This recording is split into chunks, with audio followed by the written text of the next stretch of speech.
Alright, I am here with what is my first video about Avengers, the Crystal Dynamics game that I've been writing about for a while, but has been a little dormant, shall we say, mostly since launch because of a bunch of delays. This morning I wrote an article about not just the delays, but the kind of total lack of communication from Crystal Dynamics. We pretty much have heard absolutely nothing from them for a month and a half since the Kate Bishop launch, December 8th. Even though I liked that a lot and thought it was very good, it's very strange for a live service game to communicate kind of as little as they have. And then what happens? I'd say about 4 hours or so after I published that article, 4 or 5 hours, Crystal Dynamics releases a announcement that they're going to have a Hawkeye war table on February 16th, which is just over, it's almost 3 weeks from now. And that's going to go over Hawkeye, the Hawkeye campaign, and Maestro as a new villain. And it's implied that they're going to talk about more about the next-gen upgrade at the same time. So I'm assuming that will drop at the same time as Hawkeye.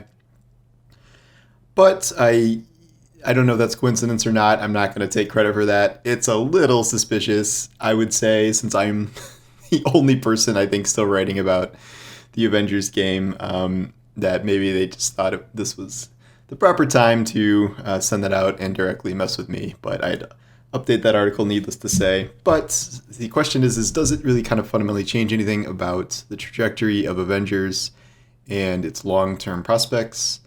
It's been an interesting ride. I have been kind of one of the bigger Avengers supporters, like in terms of I really think it does have a strong base. I think they can pull it together. It is something I have personally found more engaging than I ever did with Anthem. And even with all the kind of endgame issues and lack of, truly amazing post-launch content, like I've stuck with it. I have all my characters at 50 and as close to 150 as I care to get. I took Kate Bishop all the way up there, which, was no small amount of work. And, once I did that, there wasn't really anything left to do. And I thought we were going to get, more additions and stuff with Hawkeye to come. So I don't know, I didn't spend too much time after I did the whole Kate Bishop thing. But what's happened has been very weird, especially for a live service game. And I just sort of fundamentally question the whole concept of what they're doing and where they're going. The Kate Bishop stuff was really good. It was supposed to be out, they said originally within a few weeks of launch, they were going to introduce their first hero. It launched in early September. The game launched in early September, and then Kate Bishop was not officially delayed because there was never an official date, but by the time she actually came out, it was December 8th.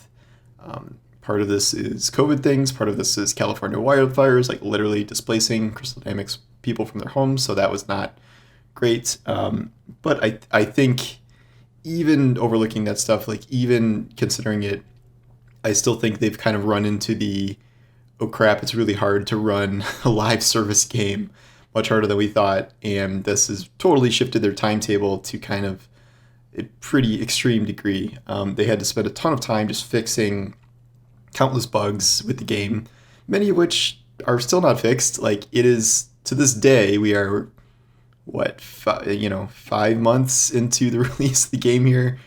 And there's still that bug. It went away for a little while, but with the bug where you can't pick up a daily mission because it's already selected, that is literally still happening. As recently as I think a week and a half, 2 weeks ago, some of the devs were playing on stream and they were falling through the floor and having to restart because enemies weren't spawning. So it is, even after all this work, there's still a lot wrong with the game, and the patches they do introduce seem to introduce new problems. Shout out to Cyberpunk for knowing how to do that, the best of anyone. But fundamentally, what we're going to have here is, so if the Hawkeye War Table is February 16th, the Kate Bishop War Table was about 3 weeks before she came out, so Hawkeye at the end of the first week of March, maybe? So what this is going to be in reality is, in the first 6 months of the game, they're having 2 heroes come out and 2 kind of mini campaigns. They're not super elaborate, there are a couple missions, and then 2 villains, sort of, except Kate Bishop's villain is something they didn't put in a heroic version of it, so we can't refight it again after the campaign mission yet, which is still not something that's ever been rectified, which is weird. But fundamentally, I I'm concerned about this in a lot of ways because I don't think this like trickle one new character and a couple missions out every even 2 months, 2 or 3 months is going to be what the game needs. Like the player base is shattered. Like it is, we can't track console numbers, but like it is peaking at under 500 players now on Steam charts. And I don't know what Destiny is on any given day, but I don't know, at least like 60, 80,000, something like that on Steam. And even if we're not, I don't expect it to be competitive with Destiny, but this is like almost like Battleborn, Lawbreakers territory of player numbers that we're seeing here. And I don't know what is going to change that outside of a truly, truly like major substantive addition. That could be Black Panther stuff coming up, but we have no idea when that's coming. And they've kind of indicated that all the DLC is going to be free, so that sort of rules out something like a big paid Taken King Reaper of Souls expansion to turn it around, though I think they should be reconsidering that if they have true long-term ambitions. But I also really question the decision to make their first two characters two different versions of Hawkeye. Kate Bishop being trained by Hawkeye and essentially becoming Hawkeye herself in the comics, more or less. I really like Kate Bishop's kit. I think they did a great job with it. I think the strength of Avengers is designing all of these characters' kits. They've been amazing.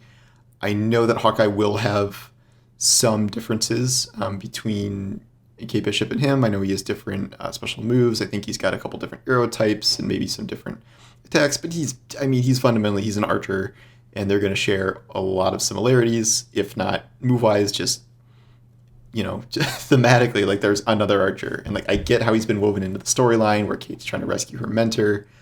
However, I really think that they should have made sure to do kind of a more diverse offering of characters. I think Black Panther would have been a good addition to bring up next, or Scarlet Witch, or Captain Marvel, or someone that is very different than kind of anything we've seen before.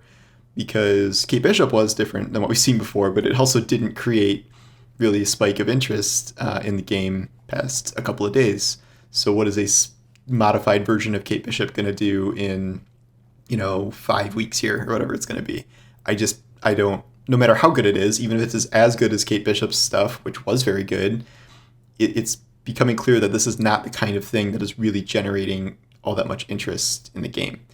And like, this is a live service game that is not really remotely acting like a live service game. Like maybe they'll be able to pick up the pace from here, but again, 2 characters with kind of micro campaigns in 6 months is not really pacing. There's no seasonal content. There are no events. Like there's these like weekly community challenges that I think have been bugged from the start, and like it's like kill 10 million adaptoids or whatever every week. Those are not actual events at all. They've done kind of no special events.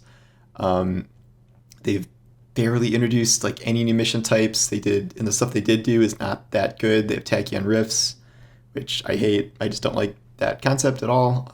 They have been talking about things like the AIM cloning lab pretty much since launch, and here we are, 5 months later, and we still have no idea when that's coming out. And my concern for that is when their, quote, raid-like activity comes out, how many people are going to be able to be around to still do that? Like, I've never been able to get into like a coherent 4-man group regularly in this game, like since launch, because of how bad matchmaking has been. So I don't imagine that's going to get better, not that the game has way, way fewer players.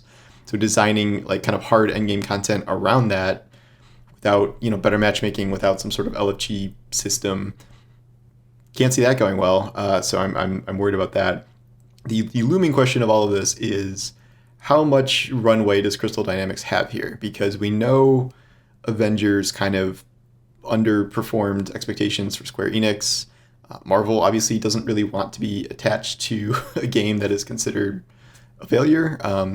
Maybe that's too severe of a term, given that, I think it does a lot of things right. And yet it is a failure kind of so far as the vision that they promised, which is this massive sprawling ongoing campaign thing. Like, it is technically happening, like they are doing that, but it's been so spread out and kind of delayed with just so little light shed on what is going on and what is coming that it hasn't created a community that a live service like game like this needs. And there's just so many other examples to compare it to of games that are have landed, and they've just been going so hard for so long with all their content drops, and even if they're spreading out the bigger ones, you have like Destiny and Warframe and The Division and Borderlands and Genshin Impact. Like, these are all games that are constantly trying to engage their players, where Crystal Dynamics is just, they're not able to, or they're not like really understanding how to do that with Avengers, because we just get these sprawling gaps where the only additions to the game are more or less new microtransaction shop items, which they are unfortunately very reliant on because they made it so all of their DLC is going to be free, and they kind of committed to that.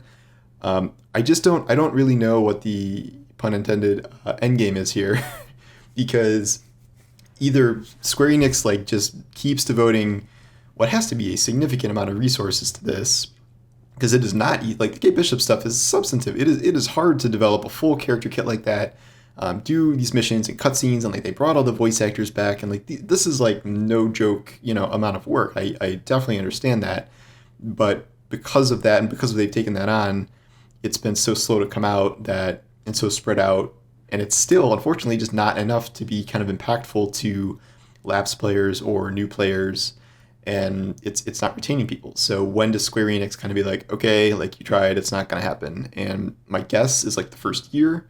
I feel like they're planning at least through the Black Panther edition. Like, there's already Christopher Judge, who's Kratos, is supposed to be voicing T'Challa, and that's a big get. And I think they're probably contractually obligated to do Spider-Man at this point, because that's the deal they made with Sony, and it would be, I don't know if they can get out of that.